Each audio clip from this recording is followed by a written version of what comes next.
Hello and welcome to another episode of Nothing Definitive. I'm Sam Carlson, and today I don't have a specific topic that I want to talk about. I just want to make 3 points that kind of fit into other videos I've done, but I thought of after the fact. So I'm just kind of bringing them up, I guess. The first one is in regards to exercise. And I was working out the other day, and I was thinking about how to motivate people to exercise, and I had a thought, and I guess just roll with me on it and see what you think.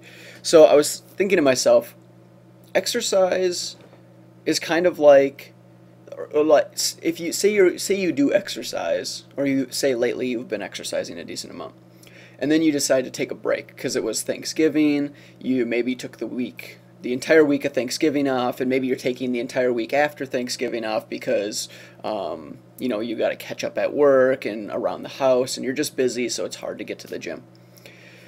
And as many of us are probably well aware, this is a slippery slope because, and I've done this so many times where you innocently take off a week or two or maybe even 3 weeks with the intention that I'm going to get back to the gym before Christmas. I'm going to work out the few weeks before so that, when I eat a bunch at Christmas and I ate a bunch at Thanksgiving, it doesn't matter, I'll work it off, whatever. But then you just don't work out. And soon it's Christmas and you haven't worked out at all, or maybe you went once and you feel really guilty about it. And then you do go, and it's really hard to get back into it, and you're like, what the hell, I've been working out for months prior, what's wrong with the human body? How come I get so tired so easy? Why do I go there and I just can't, I don't have the motivation or the energy? And I was thinking about that, and I'm like, you know what that's like? That would be like eating McDonald's for 3 weeks, say, and expecting no consequences. Not working out for 3 weeks would be kind of like the same thing. It'd be like, you think, well, just because I've eaten healthy all my life, I can get away with eating breakfast, lunch, and dinner at McDonald's with no consequences, which is absurd. I mean, I think we all recognize that you would probably gain weight, you'd get all greasy and smelly from the fast food, greases and stuff.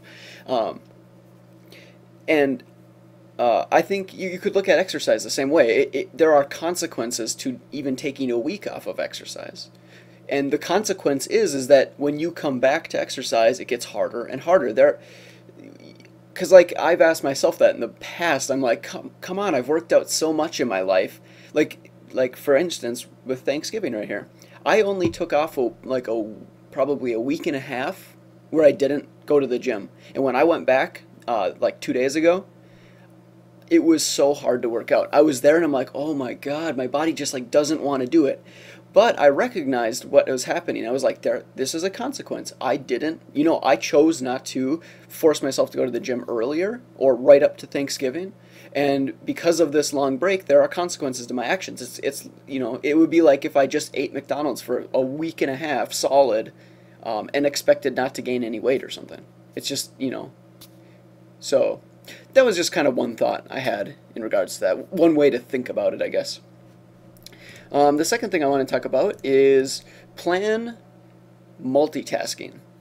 Okay, so basically what I mean is when you're doing something, even when it's a really small thing, try and multitask with it because it gets you into a really good habit of wanting to be productive as often as possible. And okay, so for instance, it can be as subtle as the example I wrote down the other day. I was making tea. So, tea takes you got to heat the water. Yeah, I did that in the microwave. It took a minute and a half, and then I got to let it steep in the water or whatever they call it, and that takes, a couple minutes or something. And that might not sound like a lot of time, and you could think, well, I'll just go browse Reddit or talk to my coworkers or just sit there and wait for it or whatever. It's only just a few minutes. But even at those really small moments like that, you can get into a really good habit of wanting to be productive. So instead of just sitting around, I did other things. I took that, while it was in the microwave, I took that opportunity to go to the bathroom quick, wash my hands. I took a multivitamin. Then while it was brewing, I did gathered the garbage and recyclables and all that stuff. So it was all really simple things. But what I've kind of started to do, and it's really helped a lot, is recognize little moments like that for productivity. And expand on it all day, no matter what it is. Like, that's always this point that pops up in my head, like, I'm doing something and it doesn't require all my attention. How can I make this more productive? So just a little like life hack kind of, in a way, I guess, to think about. Okay, and the last point I wanted to make was in regards to, I think it was in a video I did before about like motivation or something like that, and this is kind of similar to the, I guess, this last point even too with motivation, is just during the day, one thing I like to do is all my interactions, everything that I do, I like to break it down and pretend it's worth points. And the goal each day is to maximize the amount of points you're making. So it's kind of like a little game in your head.